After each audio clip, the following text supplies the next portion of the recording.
Good afternoon. The person I'm going to introduce again doesn't really need an introduction, but I would say he's the senior most person that is speaking at the BW Legal World Dialogue. He's somebody who is, he's had more number of years of experience working in the legal services ecosystem than my age. Let me welcome Mr. Lalit Bhasin, who really doesn't need an introduction. Mr. Bhasin, congratulations, first of all, for your coffee table book that has been launched. So congratulations for that. I also met your grandson on 12th December at the first Legal World Conference, and what a fine young man he is. So congratulations for your coffee table book. Congratulations that the legacy is being carried forward. I don't want to insult you by introducing you, but it is customary to introduce. So I'm introducing you only for that reason. Mr. Lalit Bhasin is a legal luminary with over 58 years of work dedicated to law. His life and lifetime has been dedicated to the service of the Indian legal fraternity. He's also the president of the Society of Indian Law Firms and the Bar Association of India. And he's had many accolades. I will mention few of them.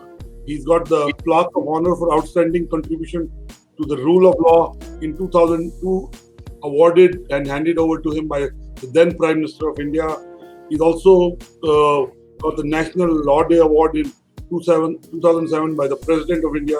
He's the chairman of the CII's Task Force on Legal Services, and I can go on about his appointments and his roles beyond his own law firm. He's really contributed to the profession like nobody else. Today he'll speak to us and our audience, which is about 2,000 strong, on various platforms, about the new horizons for legal services, the future of alternative dispute resolution in India. Over to you, Mr. Bhasin. Thank you, Dr. Anurag Batra.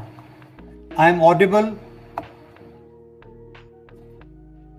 Am I audible to everyone?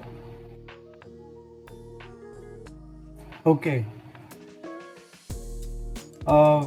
You introduced me, you see, as someone who has done some service for the legal profession and the rule of law in this country.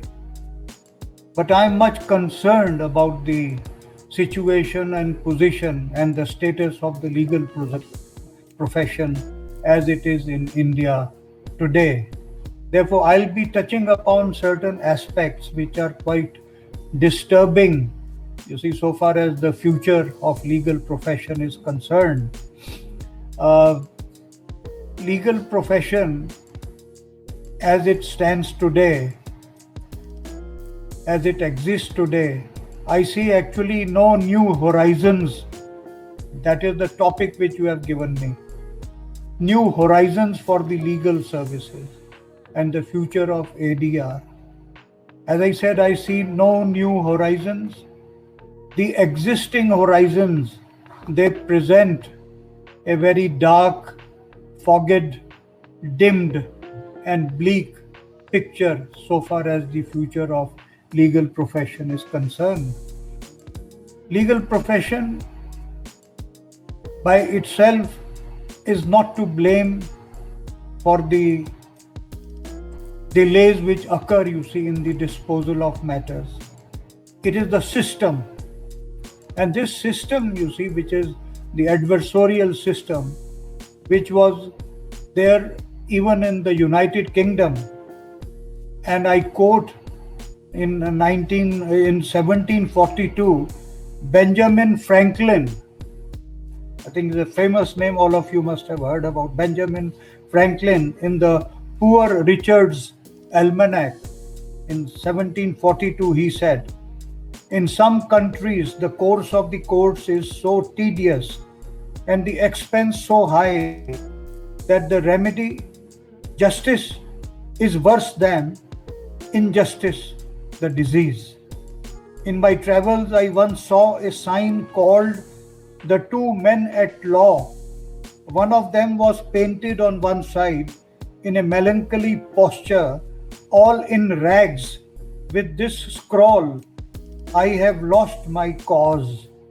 The other was drawn capering for joy on the other side with these words, "I have gained my suit," but he was stark naked. Again, this is not attributable, you see, to lawyers alone. It is the process the law consumes, you see, the resources of the litigants. So it is, people say lawyers take away most of it, you see. As I could remember, you see, that two ladies were talking, and one lady said that when we got our divorce, we divided everything we had equally between us. 2 children stayed with me, 2 went to my ex-husband. The other lady asked, "What happened to the property?" The reply was, "That was shared equally between his lawyer and mine." Now this is not true as of today. It is the system itself, you see, which is to blame. And therefore, when I say that I see no new horizons, I am referring to the systems. I am not referring, you see, to the legal profession as such. The system was already under great stress even before COVID came into the picture. Legal services were under threat for multifarious reasons. The reasons being the huge pendency of cases that we have, more than 3 crore cases pending all over India. Add to that the high cost because of the delays, not because that the lawyers are charging, you see, huge fee. Yeah, they do charge. Some very, very senior people, they have some 7-figure fee quotes, but those are very few. Most of the members of the legal profession are very reasonable so far as their professional fee is concerned. Then there is a lot of uncertainty in litigation, and we have 3-4 tier system, right from the court of first instance, you see, to go to the revisions, then reviews, and then you go to the high courts. In high court also there is single judge, there are division benches, sometimes the matter go to full benches, then you go to the Supreme Court. Again, in Supreme Court also there is no certainty. A 2 judges bench will decide something, then a 3 judges bench will overrule it, then there will be another bench of 5 judges to review and reconsider that judgment. So these are, you see, the effects which were there already before COVID came in. Legal profession was already under a threat because of these factors, because people may be losing faith in the system itself. I'm not saying people will lose faith in lawyers, but yes, people will lose faith in the entire system of administration of justice because of the cumulative effect that we have of this huge pendency, the high costs, the uncertainty, the 3-4 tier system, which was all right for a country like UK, small country, they could afford that. But in a country like India, you see, we can't have this 3-4 tier system. Therefore, that requires something at the legislative angle as to what should be done about this. And then the technology came, you see. Now, technology has brought in huge advantages for everyone, including the legal profession, for the businesses. But so far as the lawyers are concerned, they have to be more prepared than and more knowledgeable than their clients. Because these days, lawyers,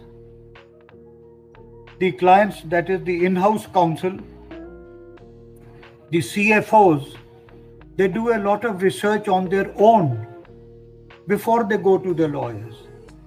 The role of lawyers and law firms is being limited to some very important, complicated, complex matters where possibly the in-house counsel along with the company secretaries and the CFOs, they can't find solutions to the problems and the issues which are faced by the business houses. Therefore, they will do a lot of research, and then they would come to the external counsel, whether they are law firms or litigation lawyers, for advice. That is where the technology has come into play, that your clients may be more knowledgeable than what you are unless you have kept pace with the technology. So technology also has its minus points so far as the legal profession is concerned, because, and that is very important, when we talk of legal profession in India, we are not just talking about the law firms or this counsel who appear, you see, in the courts. We are talking about nearly 1.2 million lawyers spread all over the country, practicing, you see, in the district courts and other subordinate courts and other tribunals. They do not have access to technology. Some of them do not even have, you see, email IDs. So how can they keep abreast with the contemporaneous developments which are taking place all over the world, or even what are taking place in India?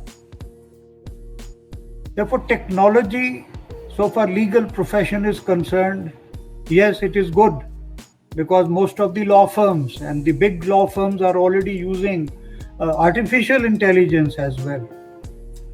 But that is confined only to a very, very few, a very minuscule minority of not more than possibly 2% of the legal lawyers, the population of India. Therefore, when I talk of new horizons, I am faced, you see, with this situation, that where is the future of the legal profession? Where are we leading to?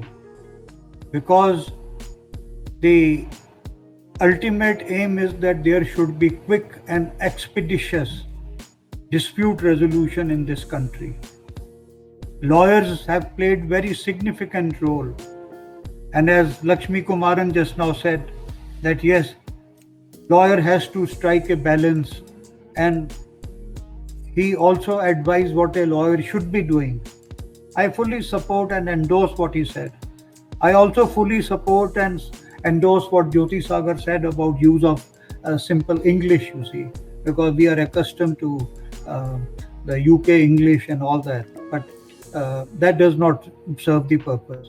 We need simple laws. We need rationalization of laws. We have too many laws. We have outdated laws. We have overlapping laws, and we have ill-drafted laws. These are all, you see, which we have to cater with. And that leads to spate of cases, you see. Ill-drafted laws means it is good for lawyers. They will interpret law in one way or the other way, but it's bad for the administration of justice, the system that we have. There should be proper drafting of laws. The number of laws should be reduced. Rationalization should be done. As I said in one other seminar, that even for opening a small hotel or a restaurant, you need about 150 approvals and permissions. And there is no coordination between the central laws and the state laws. The state laws also and the central laws also. So with this state of affairs, having more than 3 crore cases pending, what is the focus for ADR, the alternate dispute resolution? Litigation is not the answer. As I said, with so many cases pending, people are losing faith in litigation.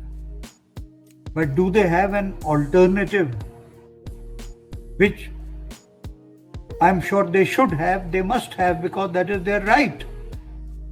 It is their right to have, you see, proper resolution of their disputes. Legal profession is the only profession which is recognized in our constitution by name. Article 22, read with Article 76, which provides for appointment of Attorney General. Therefore, there is a huge responsibility on the legal profession as to how to deal with this complex question of huge pendency, the notorious laws delays. And when we talk of ADR, litigation is ruled out. So is arbitration the answer? Obviously, it has not succeeded in India. Arbitration has failed to take off. It is basically for the reason that we do not have proper arbitral institutions in this country. It is more on ad hoc basis. Ad hoc basis means that it is monopolized by judges, particularly you see all the retired judges, whether of the high courts or the Supreme Court. It is monopolized by them and by the lawyers, the legal profession. The other experts are completely left out. The engineers, you see, the architects, the company secretaries, the chartered accountants. After all, disputes have to be decided on basis of factual evidence, you see, which should come on record, and expert evidence.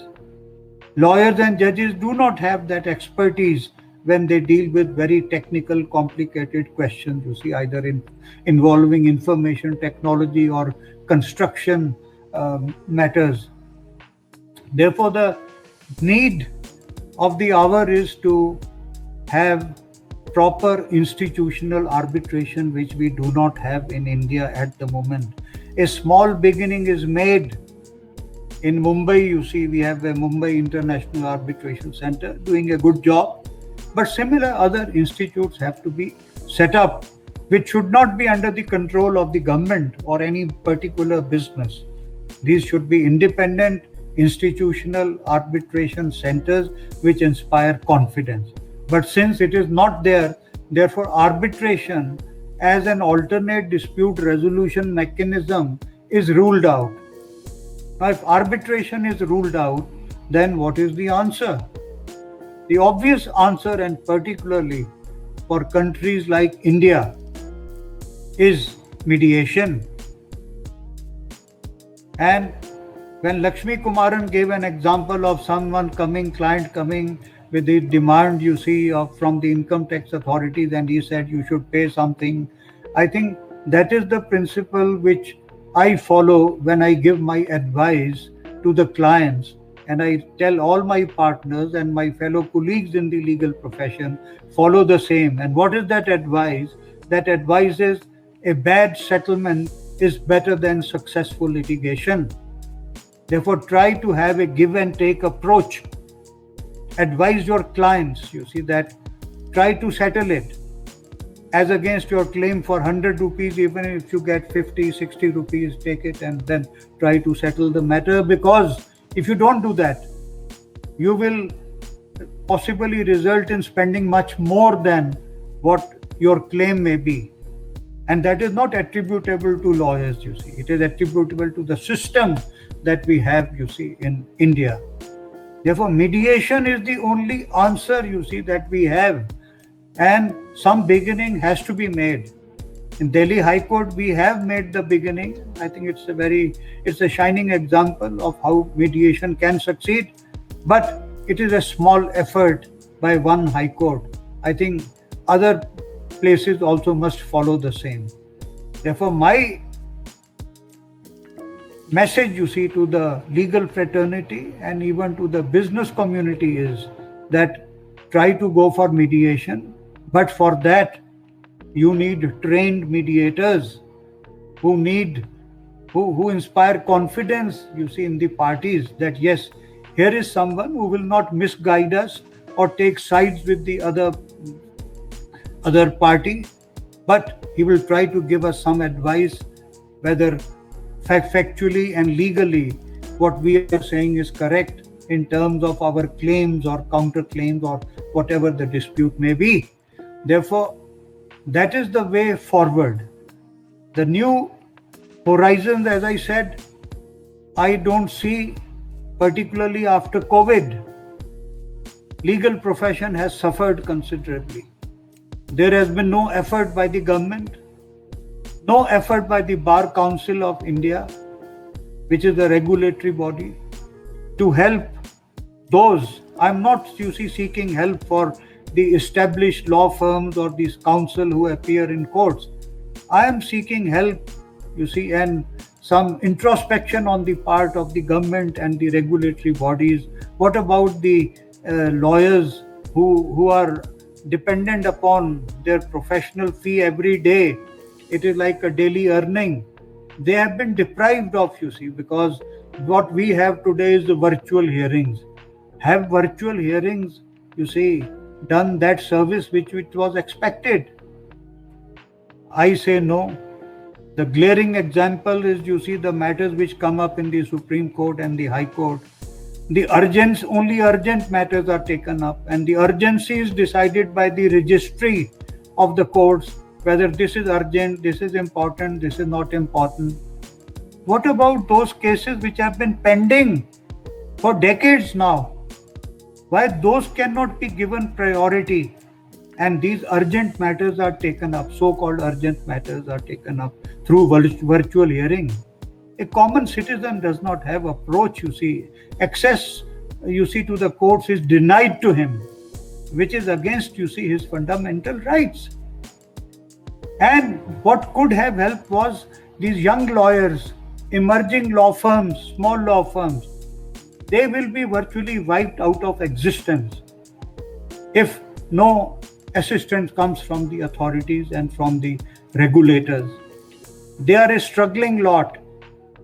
They were struggling even pre-COVID, but COVID will simply make them disappear from the scene, and that would be, I think, a very disastrous consequence of the failure on the part of our regulators and on the failure of the part of government, because that would be a failure of our system of administration of justice, that people will not have access to justice because these lawyers who appear for them, they will be no longer there, and they will have to take recourse to the bigger ones, but they won't be able to pay their fee and all that. Therefore, to end up, because I hate, going beyond the time allotted to me, even though 10 minutes were cut short, because it is already. So I end up this with a hope, that something could be done to save the legal profession. Of course, something can be done by the legal professionals themselves. The big law firms can help the small ones. These senior counsel can help the junior struggling counsel who appear in the courts. That can be done. But the best thing would be that try to encourage and promote and involve the young professionals in the field of mediation.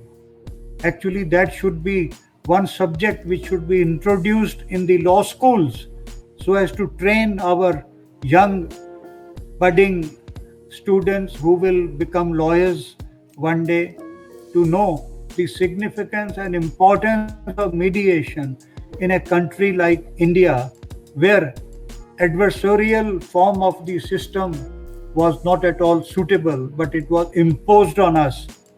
We had our system of consensual form of administration of justice, not adversarial, and that was highly successful.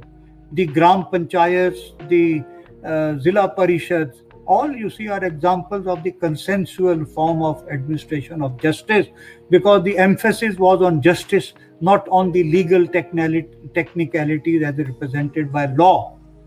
Therefore, we have to come out of this. Don't pay a lip service to the cause of justice, and that may be the only way to save the legal profession. As I said, the horizon, I can't see any new horizon and even the existing horizons you see are, as I said, dimmed and fogged, and they are quite dark and bleak. So please try to keep this motto in mind. A bad settlement is better than successful litigation. That will help the profession in the long run, because a client will be impressed by this approach, even if it means less fees for you, because settlement of dispute means you see no court hearing, nothing like that. So, but in the long run, you are gaining the confidence of your client, and he will be a lasting client for you. Thank you. Thank you, Mr. Bhasin, Dr. Lalit Bhasin, for being so eloquent and so honest. You have seen everything, so you can be honest, and you already shared what needs to change. You talk about dependency. You talk about mediation being introduced in the legal curricula. And recently, I would like to tell the audiences, the viewers, that about 2,000 audiences across all our platforms, that recently there was a coffee table book dedicated to Mr. Lalit Bhasin. It was called Mr. Lalit Bhasin, A Life Dedicated to Law, came out. It is a compendium of articles and 70 years of Constitution of India, 50 articles by eminent people. This is a 600-page book which was presented to the Honorable President of India by Dr. Lalit Bhasin on 31st August. So you may want to read that.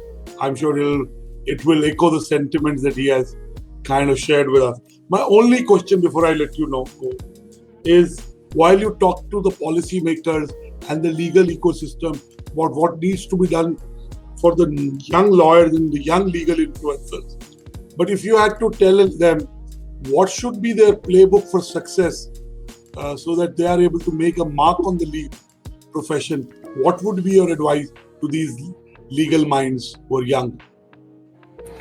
Yeah, my advice, you see, whenever I go to the law schools, and I visit at least 2 law schools every month to have an exchange of ideas, is always that don't confine yourself just to study of law. You have to learn and know what is happening contemporaneously in the other parts of country and in the world. Therefore, study literature, study economics, study history. Go into those aspects, only then you can become a complete lawyer. You will not become a good or a complete lawyer if you read only the Contract Act, you see, or the Constitution of India or the Indian Evidence Act. You must have, because the business now, particularly for business lawyers, they expect remedies and answers from the lawyers, because they already know the legal position. They want to know more about it, you see. Therefore, a lawyer needs to know much more than law in the traditional form. Therefore, expand your horizons, and that is the new horizon, Dr. Batra, which you have very rightly chosen. The new horizon is that expand, you see, your vision, expand your study, expand your inputs and approach. Thank you so much, Dr. Lalit Bhasin. We wish you abundance, great health, and continue to guide us in the legal fraternity. Congratulations on the coffee table book, and thank you for talking to BW Business World and BW Legal World. For those of you who want to follow Dr. Lalit Bhasin's advice, you can also read Business World. While Legal World is about only legal, Business World is about environment, the business environment, and larger issues. So you can read www.businessworld.in, or of course you can read bwlegalworld.com, and Dr. Lalit Bhasin's video will be on the site in the week. If you want to revisit what he said and learn from it, and learn from all the legal luminaries that have given us their time pro bono to talk to you, you could revisit their talks, and also this will be in the October issue of BW Legal World. So all the best. Thank you, Dr. Bhasin, for talking to us.